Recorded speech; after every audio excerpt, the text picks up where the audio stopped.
ClearviewTV. Àjẹkún ìyà ni ó jẹ. Àjẹkún ìyà ni ó jẹ. Ẹni tí ò tó ní nà tí ń dènà dé ní. Àjẹkún ìyà ni ó jẹ. Even that day, you are likely to release a brand new album for us. Not Àjẹkún ìyà. Dino, I'm lying. Koshi, you're right. Drop top, roof top. Now we jumping out the beds. Dino, Dino, Dino, Dino, Dino, Dino, Dino, Dino, Dino, I'm lying. Koshi, you're right.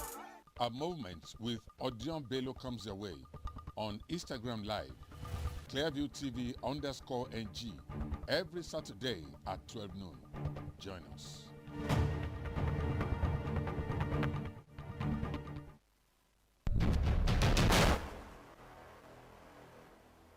This is Clearview TV, broadcasting from Nigeria's capital city, Abuja. It's now time for the news.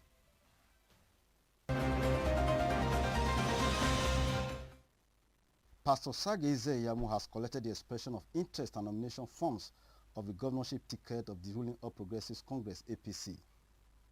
The former People Democratic Party candidate had arrived at the National Secretariat of the party in Abuja with his supporters this Wednesday at about 11:56 a.m. local time to obtain the forms.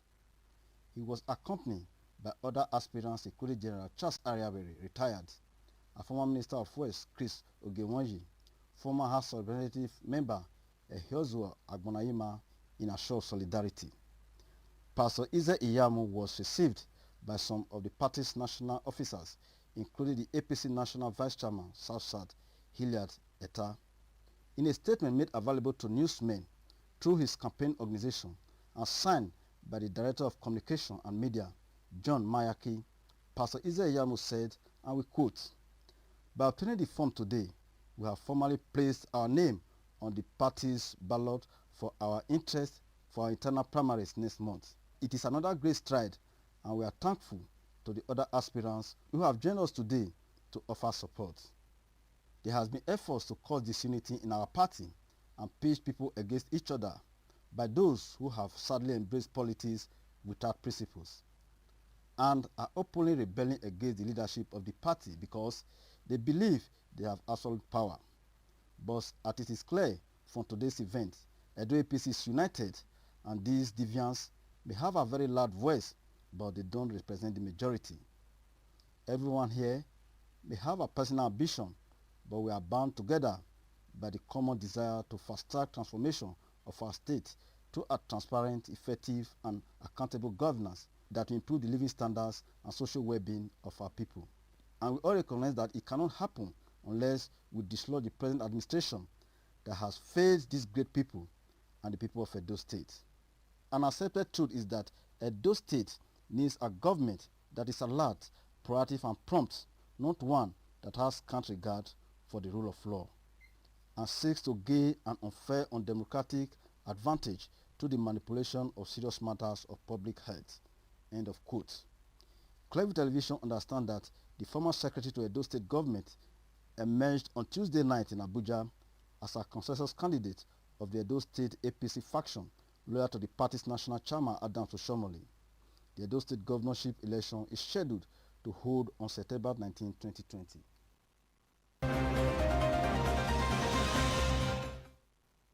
The mode to adopt for the governorship primaries of the All Progressive Congress (APC) in Edo State to nominate who flies the party's flag in the September 19th governorship election is fast tearing apart the party in the state.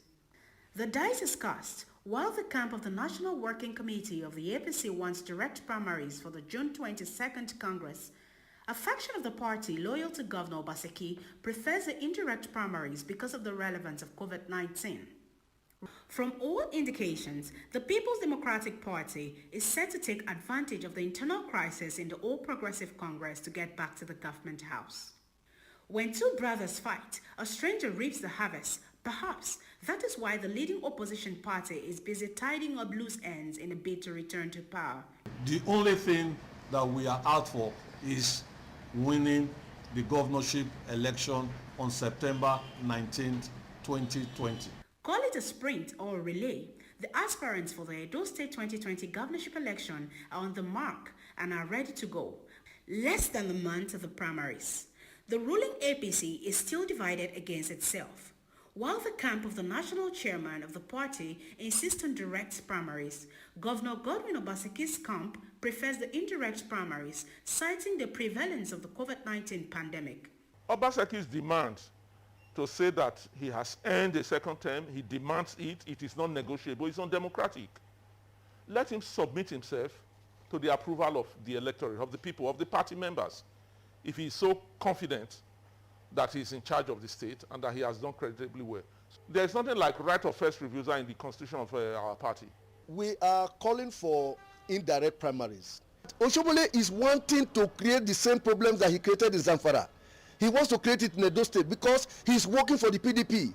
The publicity secretaries to the national chairman and that of the governor gave clarification of the mode of primaries and who decides. Clearly stated functions of the National Working Committee under Article 13, Section 4, subsection 14, says that the National Working Committee is vested with the responsibility of conducting primaries. So I don't know why he's afraid of direct primaries. So the direct primaries is more democratic because it allows everybody to have a say. Who is afraid of direct primaries? Nobody should be afraid of direct primaries. We are looking at the health implications. EPM says they need direct primaries, but we are saying we prefer the indirect primaries because of the coronavirus. It's the state executive committee of the party that decides the mode of primaries. And we have so done. We will do the indirect primaries, and there is nowhere in Edo State that direct primaries will hold on that day. Mark my words. We have said as a party that this is what we want, and we have the powers to decide that, not Oshomole. Observers are of the opinion that if the crisis in the APC persists in the primaries, it will be a walkover for the People's Democratic Party, just the way it went in Zamfara and Rivers states. The Kaduna State chapter of the People's Democratic Party, PDP, has slammed a 6-month suspension on the former senator who represented Kaduna North, Suleiman Hunkuyi. Hunkuyi, a former deputy speaker of the State House of Assembly, was also a governorship aspirant of the party in the 2019 governorship election in the state. He was suspended alongside 6 others for alleged anti-party activities. Other party members suspended include Hashim Garba from Kubau local government and Dr. Matu Dogara from Lere local government area, Ibrahim Lazuru from Lere local government, Dr. John Damfulani from Kashia local government, Lawa Iman Adamu from Soba local government. The party also expelled 2 of its members, John Damfulani and Ubali Salman Duna, with immediate effect. The publicity secretary of the party, Abraham Kato, said on Tuesday that the expulsion and suspension of the party chieftains followed recommendations by a 7-man disciplinary committee set up by the State Caretaker Committee. The Medical Director General Hospital Sabon Tesha, Kaduna State, Gajere Emmanuel, is appealing to the governor to negotiate with the health workers in the state as a way out of the 1-week-old strike. The medical director says the present global pandemic requires the services of all health workers, hence the need to call off the industrial action on time. The health workers' strike in Kaduna State has crippled medical services in the government health facilities in the state. Though there are skeletal activities, it is not just enough for the medical needs of the people, as only management staff resume to their duty post. The challenge we have here now is that as per the management staff, they come to work, but we are still being constrained because having access to some of the key areas, we cannot give total or full service. The few cases that we can actually manage, we try to attend to them. The doctor are calling for global best practices where the government can meet with employees at the round table. Globally, if you look at what is happening, though there may be differences between us and the government, but the truth, if you have to look at the things, the reality on the ground, there would have been a better way of actually negotiating on this rather than striking at this very time when people are locked down and financial constraints and other issues bordering around the whole corner. It's not really easy. Considering our state and what we have on ground, the deputy governor being the medical director, the commissioner being a medical doctor, the commissioner is equally a doctor. I think the healthcare workers need to really consider certain factors and meet with these two individuals and see how can they really get the apply to the governor so that we can resume back to work. Nobody is forcing people to go to work. This tells us one thing, that the healthcare workers are frustrated. The Kaduna Health Workers strike started about a week now in the peak of the COVID-19.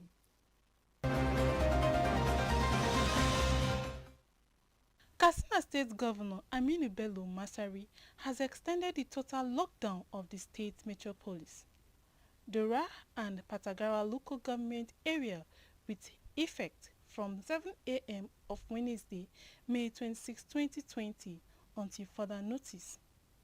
Governor Masari says the extension of the lockdown is due to the concentration of 80% of COVID-19 cases and deaths in the 3 affected areas.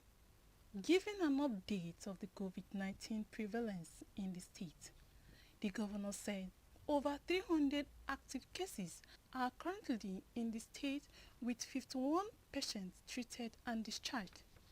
The governor said plans are on to begin mass testing of residents as a measure of keeping the state free of the deadly virus. According to the Governor Masari, the state capital will remain locked down for another 1 week to check the spread of the virus. The governor said, henceforth, there will be intensive trace of contact persons to be able to fish out infected individuals. If you have 337, out of them, Kaduna has 215, including the dead ones. There were 79.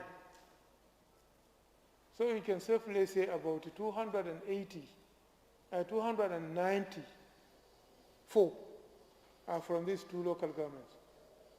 So you have only 43 from the rest of the 32 local governments of the state. So our new modus operandi now is not to go ahead and lock down a local government because of 1 case, but to bring the person back and continue the contact tracing. If the contact tracing proves that the man has gone round and the disease has gone round, if it requires locking up the local government, then we'll lock up the local government. How to check activities of bandits also dominated discussion at the meeting.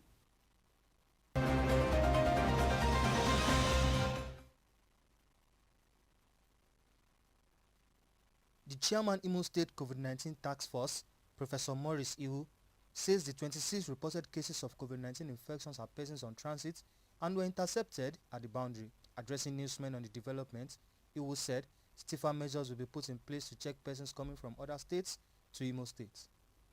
It is an emergency briefing convened at the instance of the chairman of the COVID-19 committee in Imo State, Professor Maurice Ihu, basically on the 26 new cases recorded in the state.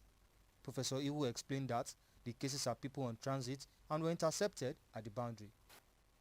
On Thursday, the security did intercept some buses carrying about 96 people into our state. And as routinely as we do, they took samples from them, and then they allowed them to continue where they were going, because there were 96 of them. And then when the results came back, we found that 25 out of that 96 were positive. So it's still necessary to stress that our guideline of not allowing people to come into the states, based on the federal regulation that interstate. The state task force on COVID-19 is therefore putting extra measures to check influx of persons from other states. So it's still necessary to stress that our guideline of not allowing people to come into the states, based on the federal regulation that interstate movements for now are prohibited, but people still pass on from one state to another. This is the first and last time we'll ever tolerate such thing. If it ever happens again, people will go straight to prison. He urged Imo citizens to adhere strictly to safety measures like the use of face masks, observing social distancing and other rules in place by medical authorities and the state government to contain the spread of the virus.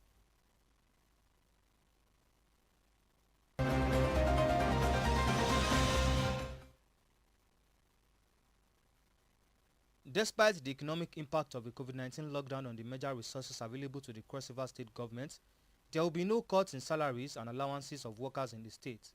Governor Ben Ayade says, rather than resorting to salary slash, his administration will deploy intellectual money and brain capital to ensure prompt payment of salaries and allowances as at when due.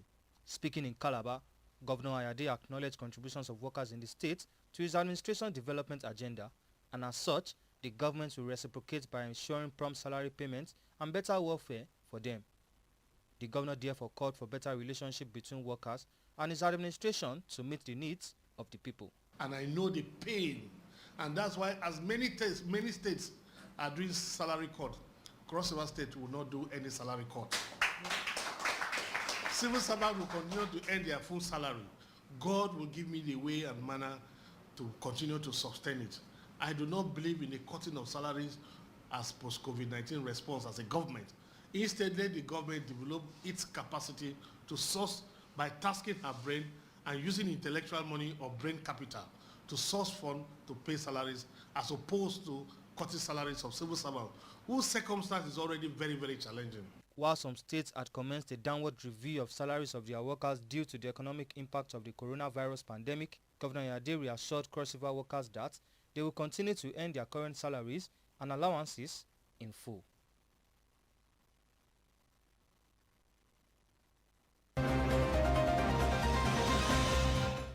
Join me on ClearviewTV on Saturday, 12 noon, Instagram Live. To know everything you need to know about Dino Melaye, join us. It will be a bomb.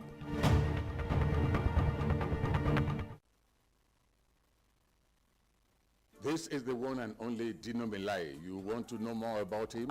Well, he's going to be our guest on the Instagram Live for ClearviewTV. Àjẹkún ìyà ni ó jẹ, àjẹkún ìyà ni ó jẹ, ẹni tí ò tó ní nà tí ń dènà dé ní. Àjẹkún ìyà ni ó jẹ. Even that day, you are likely to release a brand new album for us. Not Àjẹkún ìyà. Dino, Melaye, Koshi, you're right. Jumped up, root up. Now we jumping out the beds. Dino, Dino, Dino, Dino, Dino, Dino, Dino, Dino, Dino, Melaye, Koshi, you're right. A moment with Odion Bello comes your way on Instagram Live, ClearviewTV_NG, every Saturday at 12 noon. Join us.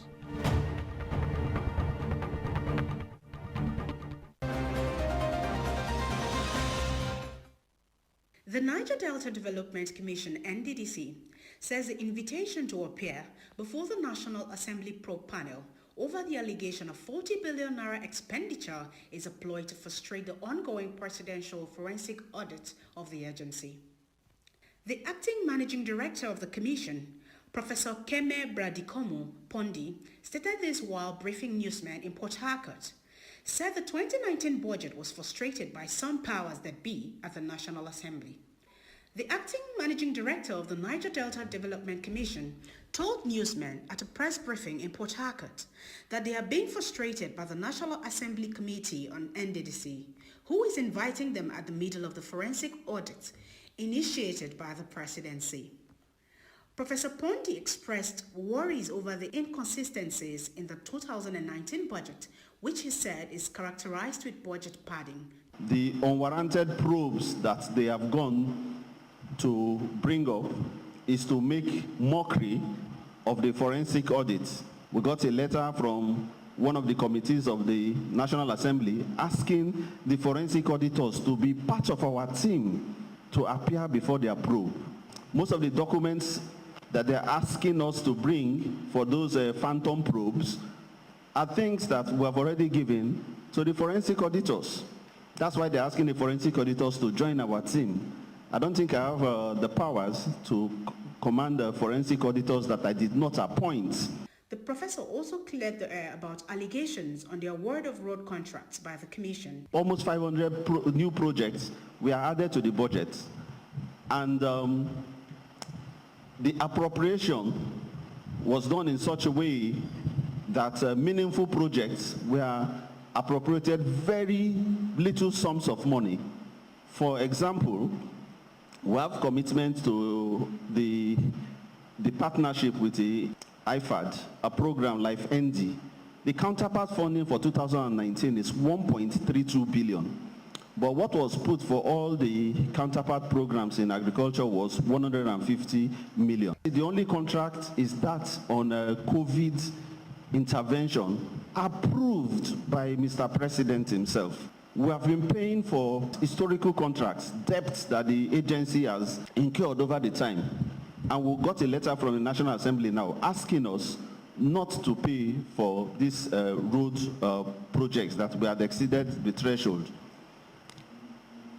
But they had earlier forced us to pay their own contract. He referred Nigerians to the central bank for clarification and up-to-date information about this account.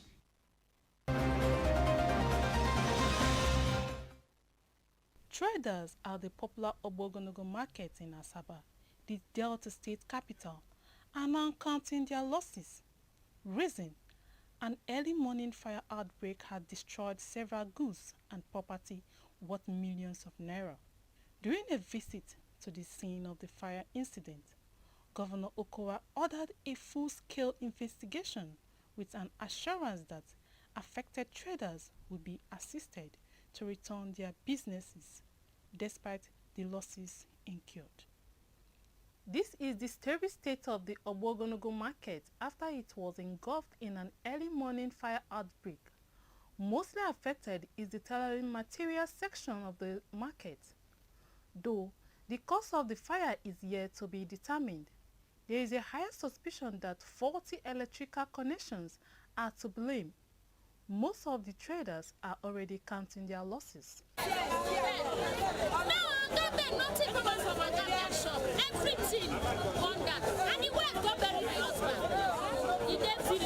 Government, they should provide all these necessary amenities for us so that when things like this arise, then it will be more easier for us to quench fire.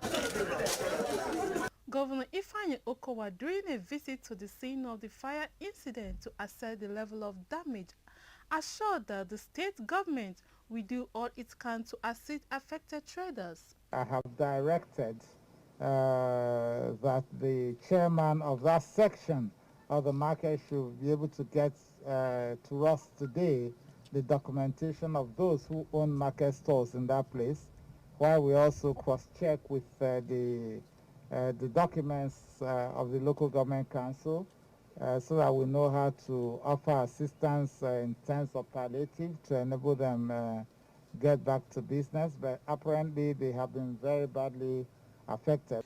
Though the fire service personnel were able to contain the fire outbreak, the rubble left behind presents a deep hole in the pocket of traders who were contending with low sales due to the impact of COVID-19 lockdown.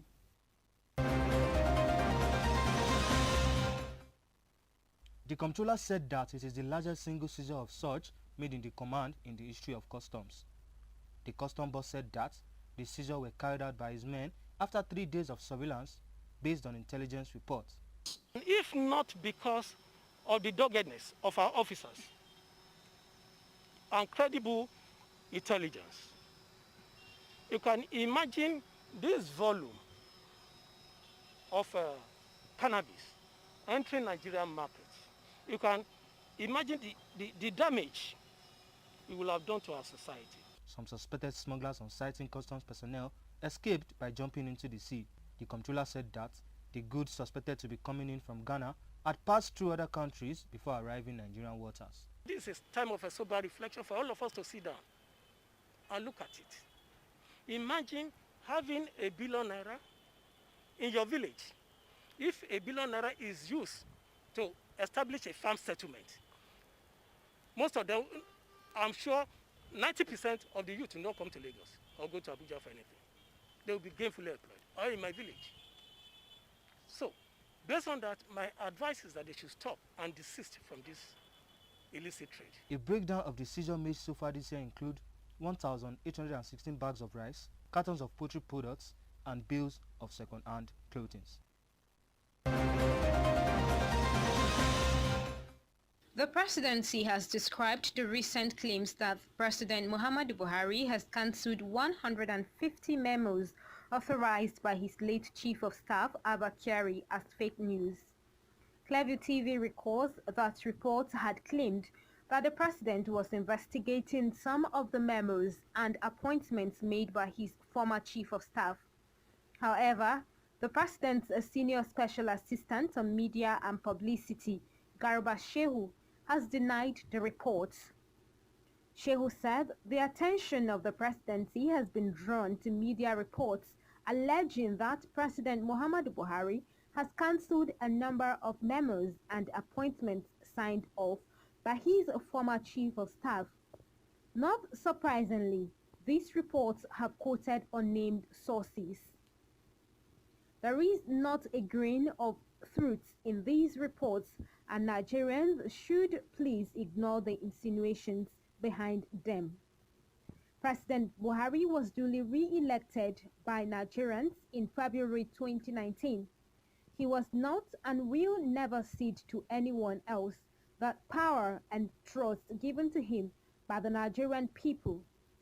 President Buhari has since appointed Professor Ibrahim Gambari as his new Chief of Staff to replace the late Abba Kyari, who died in active service from coronavirus complications.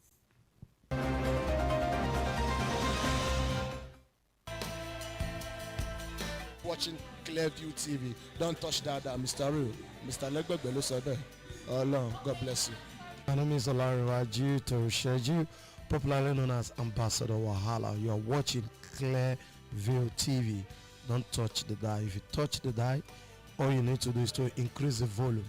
If you change up 75% of your life, now you don't change. So hi there, my name is Feza from Tanzania, and keep watching Clearview TV. Mwah. Ladies and gentlemen, this is Harry Song, aka Mr. Songs, aka Cha-Cha King, aka Baba for the Girls, aka. Thank you. You're watching Clearview. Don't go nowhere. Stay in this place because it's very clear and the view is bright. Thank you. I love you. Yo, what's up, my people? It's your boy Skibby Mayana, the Oracle nobody can tackle, and you're watching Clearview TV. Oh, clear, oh, clean. Skibby say so. Let's go. My name is Simi, and you're watching Clearview TV.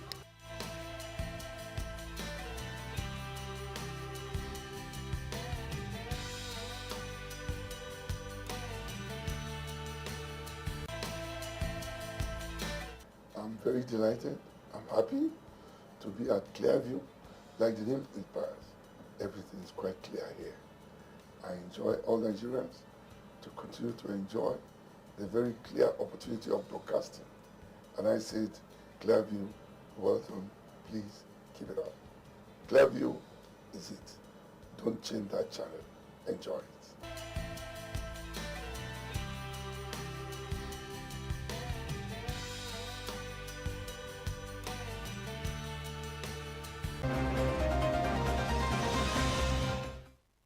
The Catholic Church in Burundi on Tuesday evening denounced many irregularities that affected the transparency and fairness of the May 20 general elections, which saw the victory of the candidate of the ruling party, General Evariste Ndayishimiye. The outcome is being contested by the opposition. President of the Burundi Conference of Catholic Bishops, Bishop Joachim Ntahondereye, said the conference deployed the many irregularities with regard to the freedom and transparency of the electoral process, as well as fairness in the treatment of certain candidates and voters. Bishop Ntahorendere listed a long series of irregularities similar to those denounced by the party of opposition leader Agathon Rwasa, who was declared the official runner-up in the presidential election.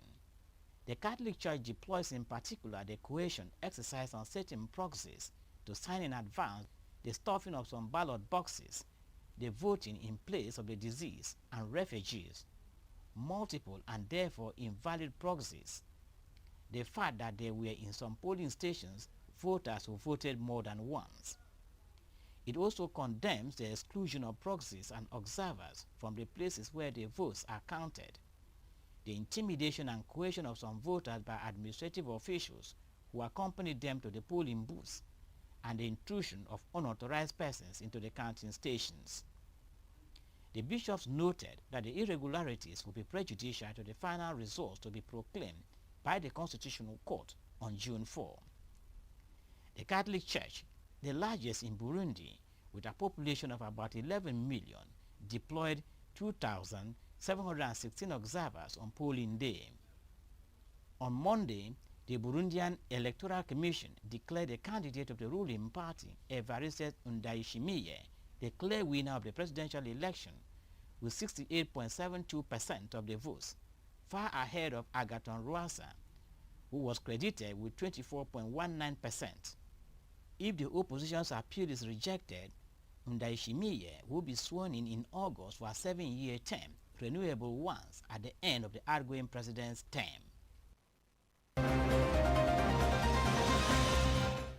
Join me on ClearviewTV on Saturday, 12 noon, Instagram Live. To know everything you need to know about Dino Melaye, join us. It will be a bomb.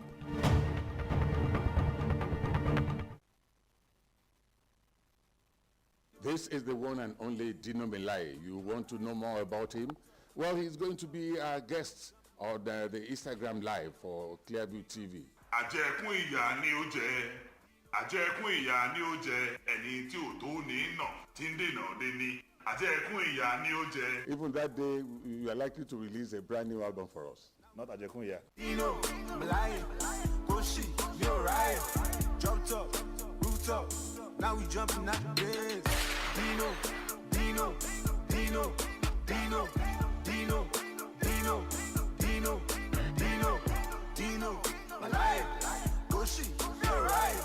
A moment with Odion Bello comes your way on Instagram Live, ClearviewTV_NG, every Saturday at 12 noon. Join us.